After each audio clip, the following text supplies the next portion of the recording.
Hey there guys, how's it going? My name is Sumed Chatterjee from the Flow Zone Academy, and I'm a flow state coach, which means I help you feel better and perform better. Today I want to speak to you guys about how to be much more playful.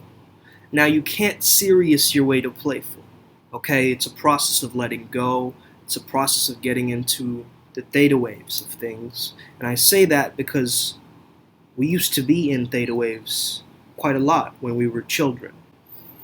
So a process of this is how to retain, how to bring back, how to resurrect what we often lost as adults that we had as children. So as children we were very playful, correct? We were ultra playful. We didn't really worry too much about task-oriented things or paying the bills or any kind of these logical step-by-step things. However, we were very, very good at play. I would say we were masters at play. It's about you now connecting back into that playfulness, channeling that childlike sensibility within you. You want to be childlike, not childish, okay? First of all, I want you to maintain the difference. Childish is immaturity. Whoa, where is that? It just started raining in my room, huh? How bizarre is that actually? Let me stop it right here. Hold on one second. Guys, what up? So just had to relocate from there because apparently there's water pouring down my air conditioning, and the reason being there was a cyclone a few nights ago. And so, I don't know, maybe it's something wrong with the pipes or something like that, but even in that, this video is about being playful, right? Even in the midst of disaster like that, I'm still able to keep my sense of humor alive. And that's exactly what being playful is, right? It's being able to take adversity and laugh it off. Take little things that are happening that maybe aren't ideal, but you're being able to see it in a new way, which is actually going to help you. How would my childlike self have seen that situation? Like, yay, water, right? It's raining in my room. Instead of like, oh my gosh, there's water falling, like it's gonna dampen everything, it's gonna make everything wet. How will I be able to sleep at night when all my pillows are wet? Instead of future projecting and thinking of the negative consequences of this, I was sort of like enjoying that because it's like that doesn't really happen all the time, It's like it's one of those events, and it's still falling right now if you can hear it in the background. How are you able to adjust your way of thinking about something and make it much more playful? Are you able to see the humor in a certain kind of situation? You see what I'm saying? So the next thing that I'd like you to do is find a picture of yourself as a child. Okay, does this guy look like me? Basically, when you find a picture of yourself as a child and you make eye contact with this child, you start to create a connection with your inner child. And this is really good for inner child healing. Let's say you became an adult and you became very, very serious. You started to disconnect from your child self because of some childhood trauma or some kind of thing that you faced as a child that you don't want to face. Reconnecting with that child will help you heal that part of you that you have been neglecting. So that will actually get you your playfulness back. When you can fully give love, be present with this child. Maybe it needed attention, maybe it needed compassion, maybe it needed certain kinds of attitudinal shifts during that time. You can now give that child whatever you want in this time to heal the inner child, the part of you that's missing, the part of you that isn't playful. Once you connect with the inner child, your playfulness will start to rise up a lot more, okay? So that's my advice to you in terms of wanting to, gain that playfulness back, is keep a childhood photo of you somewhere. I would prefer it if it were somewhere from 0 to 7 years old, okay, that young, because that's the time where the theta brainwaves activated, as I was saying earlier, okay? Doing that, as well as the next thing is to study, watch, and observe comedy. Your comedic style is not going to be the same as everybody else's, right? You might have a sarcastic, dark comedy style, whereas somebody else has a very goofy, funny, lighthearted style. Find the style that works for you. I wouldn't recommend too much self-deprecation. If you guys noticed, the first video on this channel is all about how self-deprecation doesn't really help you, and it's one of the things that actually takes you out of the flow state. However, a little bit of sarcasm, a little bit of ironic humor can really help you, and it goes a long way. It's to poke societal holes and holes in your own ego, right? For us men, We love that ego death. And for women to joke about things and feel that radiance of the lots of like colors and lights and humor, right? So again, if you can find yourself a combination of both those styles, you will reach a feminine audience as well as a masculine audience. Okay? You sort of have to study the format of comedy a little bit. The rule of three, right? One thing happens, another thing happens, third thing you change it. It's not the norm, right? You build suspense, you have a punchline.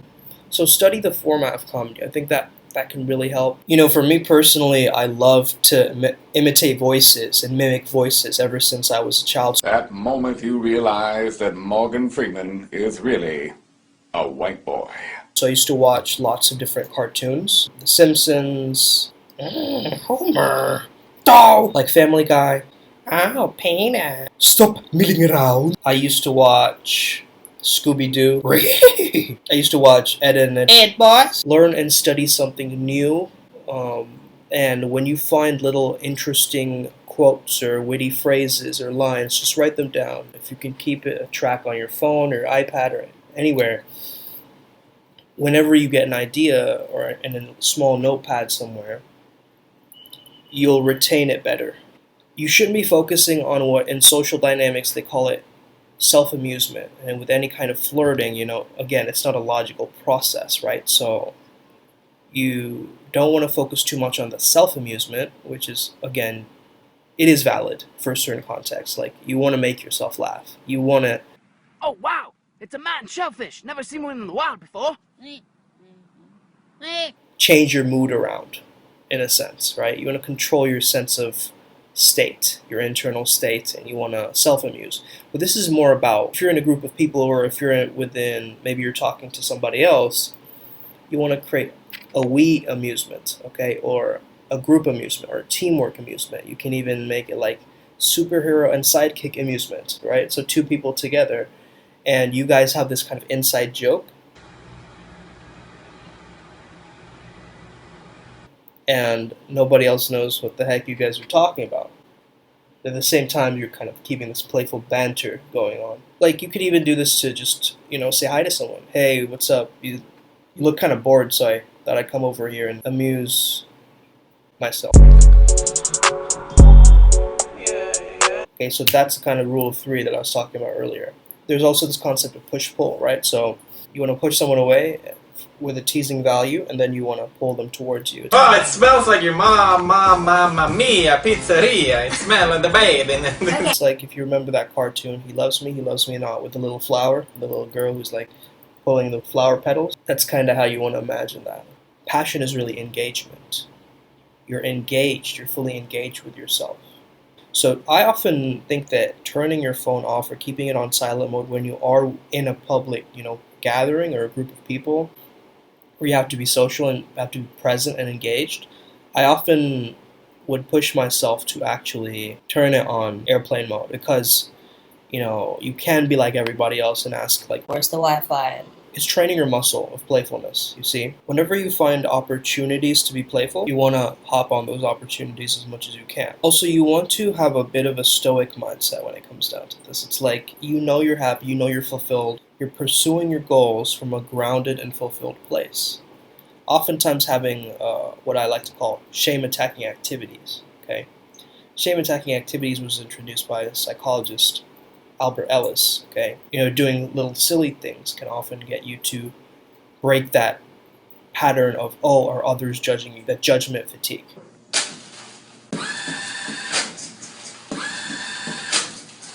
So essentially you'd like walk into a store with a funny hat on, okay? Or you would ask the waiter, like, can I please pay you in pennies, sir? Things that just kind of attack your own ego a little bit and make you seem silly or embarrassed or humiliated. But as you're doing that, as you're humiliating yourself, you are building the skill set, you're thickening the skin, you're making the muscle, you're creating a callus, right? And so you can basically create this kind of shame callus to desensitize yourself to awkward situations by being awkward. You see, you're desensitizing yourself to awkward situations by being awkward already. This is how to recover from an embarrassing fall. So So if you can gamify and think of like, how can I make this into a game for me? That will allow you to then step out of the norm and the boundary of what's possible.